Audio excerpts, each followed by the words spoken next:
Break બાદ આપનું સ્વાગત છે। મુંબઈના લાલબાગના રાજા ફક્ત મુંબઈમાં જ નહીં પરંતુ પૂરા વિશ્વમાં પ્રસિદ્ધ છે। લાલબાગના રાજાની તિજોરીમાં દર વર્ષે કરોડો રૂપિયા છલકાય છે, જેમાં વિદેશી ચલણ પણ હોય છે, પરંતુ 10 દિવસમાં જમા થતા રૂપિયા સામે સમાજસેવકોએ સવાલ ઊભા કર્યા છે।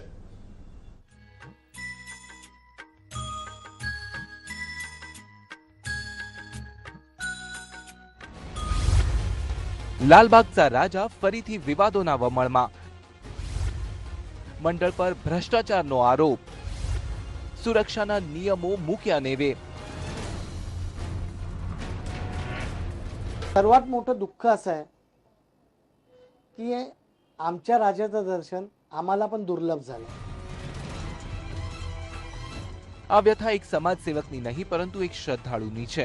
મુંબઈમાં શ્રદ્ધાળુઓના લાડકા લાલબાગचा રાજાના દર્શન હવે ભક્તો માટે દુર્લભ બનતા જાય છે। એવામાં લાલબાગचा રાજાના મંડળ પર પણ ઘણા આરોપ થઈ રહ્યા છે। તેમના ઉપર આરોપ છે કે શ્રદ્ધાના નામે અહીં ભક્તોને લૂંટવામાં આવે છે। झटपट दर्शन माटे हजारों रूपिया लेवामां आवे छे। एटलुं ज नहीं, पास आपती वखते सुरक्षानी दृष्टिए स्थानिक पोलीसने पण पूछवामां आवतुं नथी। तेने कारणे जो अप्रिय घटना घटे तो जवाबदार कोण ए मोटो सवाल छे। जे स्वयंसेवकांना 35,000 पासेस दिले जातात त्याची कुठलीही नोंद नसते। ते जे पासेस देतात ते स्थानिक पोलिसांच्या संदर्भामध्ये स्थानिक पोलिसांना विश्वासात घेऊन देत नाहीत। उद्या जर घातपात झाला तर उभ्या महाराष्ट्रामध्ये ह्या गोष्टी किती जड जाऊ शकतात। पासेस दिल्यानंतर स्वयंसेवकाला 35,000 40,000 लाखो रुपये घेऊन लोक गपचूप चोर वाटेने ते दर्शन केले जाते। समाजसेवक महेश वेंगुर्लेकरे माहिती अधिकार अंतर्गत मंडळनी वार्षिक सर्वसाधारण सभाना कागळियाओमां नोंधाયેલા जमा खर्च सामे पण प्रश्नो उपस्थित कर्या छे। 2012-2013 નો ખર્ચ, આટલા પૈસા ક્યાંથી આવ્યા?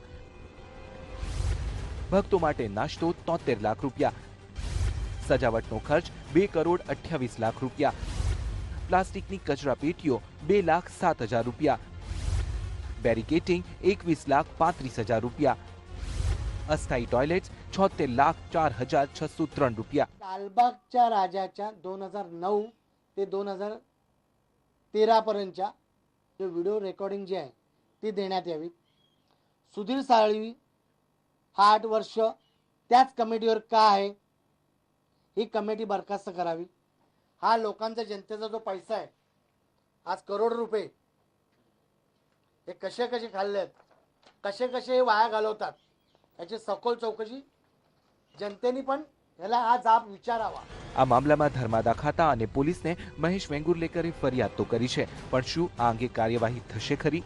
લાલબાગના મંડળ આનો જવાબ શું આપે છે? આ સૌ પ્રશ્નો પર બધાની મીટ મંડાયેલી છે। ઇન્દ્રજીત સિંહ સાથે બ્યુરો રિપોર્ટ, TV9 મુંબઈ।